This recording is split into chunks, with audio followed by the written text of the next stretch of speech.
Welcome back to my second video, guys, and I hope you enjoyed the first one. This video I will be going over the 2023 NBA Draft and picking one player for several categories. Let's get started. The first category is Future Star. I picked Scoot Henderson for this due to him being ready for the NBA jump in all aspects. He is someone who has already lived a year as a professional basketball player while playing for G League Ignite. His size and athleticism will make it seem like he's not a rookie at all next year. Not to mention he should be showing his leadership skills as well if the Damian Lillard trade rumors come true. The thing I like most about Scoot is his competitiveness. Out of the top 5 guys drafted this year, he's the one that has the most dog in him. He's a player that will take every matchup personally and won't back down. In the draft process, analysts said his outside shooting was his weakness, but I think his true weakness is his shot selection. He takes tough outside shots off the dribble, which in turn makes his percentage look bad. A player who analysts compare him to would be a guy like Colin Sexton, and I see that in his mindset, but Scoot is a true point guard who can run the pick and roll very well, and he has more size and explosion. I think after this rookie year, he will be compared to Ja Morant in a lot of ways. In the end, if Dame leaves Portland before the season, Scoot will be ready to take over and lead this franchise. Next, we have the steal of the draft, and I found this one to be very easy. I went with Keyonte George, who was one of Baylor's best players last year. He was drafted 16th overall by the Utah Jazz, and I don't love the fit, but this is a player who can play the 1 or 2. He's 6'4", very athletic, and only 19 years old. Keyonte is a player where scoring comes natural and can score at all 3 levels. He really stood out for an elite Baylor team and found himself taking over in big moments, at times looking like the best player on the court. I think he was a clear top 10 draft pick this year, but happened to fall outside the 15. My NBA comp for him would be Anthony Simons due to the versatility in their game and their ability to take over games offensively. Not only that, but they also have very similar bodies and came into the league being able to play both guard positions. I fully expect Keyonte to see big minutes this year, even though it is a crowded backcourt in Utah, but I wouldn't be surprised to see him crack into the starting lineup if the Jazz want to focus on the future. Look for him to have some big nights offensively this year and definitely make one of the all-rookie teams. For the next category, I wanted to pick a player in the second round that will take the league by surprise, and I chose Leonard Miller. He went pick 33 to the Minnesota Timberwolves, and I love this fit for both team and player. Miller is a Canadian talent who played in the G League this past year. He's 6'10", but has a very lean frame, and that really helps his game in my opinion. The thing I like most about Miller is his ability to put the ball on the floor and play make. He's one of those guys that can get a rebound and take it coast to coast to find an open shooter or finish at the rim. He is a high risk and high reward type player, but I don't mind those type of guys in the second unit that can be a spark plug for the team. He is still improving his 3-point jumper, but the way he can shoot inside the arc, I believe it's only a matter of time before he adds that to his game. The reason I love him at Minnesota is because he will get to learn so much from Kyle Anderson, who is a really unique player in the league, but has a very similar game to Miller, except Miller is a freak athlete.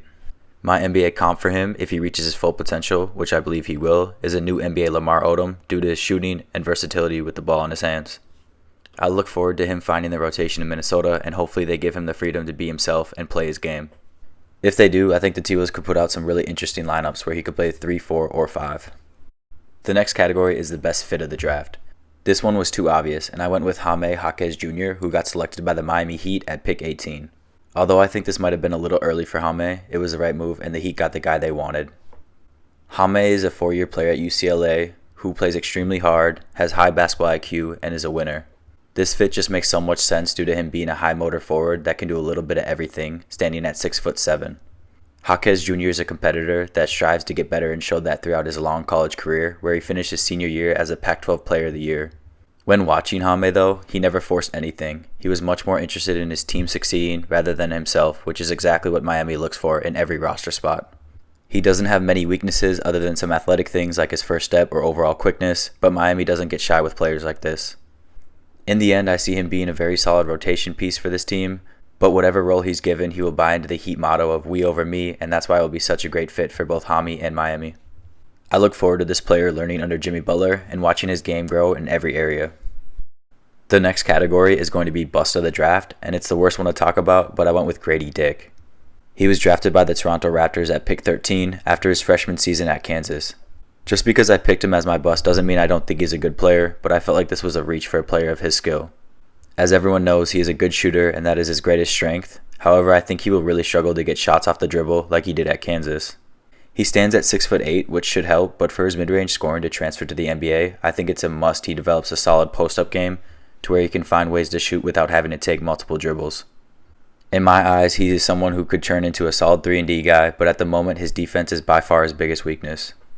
However, I think one of his most underrated areas of his game is his ability to cut and just his overall feel for the game, but this can be hard to showcase after losing a guy like Van Fleet.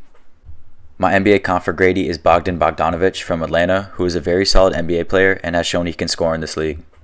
For a guy that is picked inside top 15 though, I would want someone that can do multiple things to affect the game, and I don't think Grady can.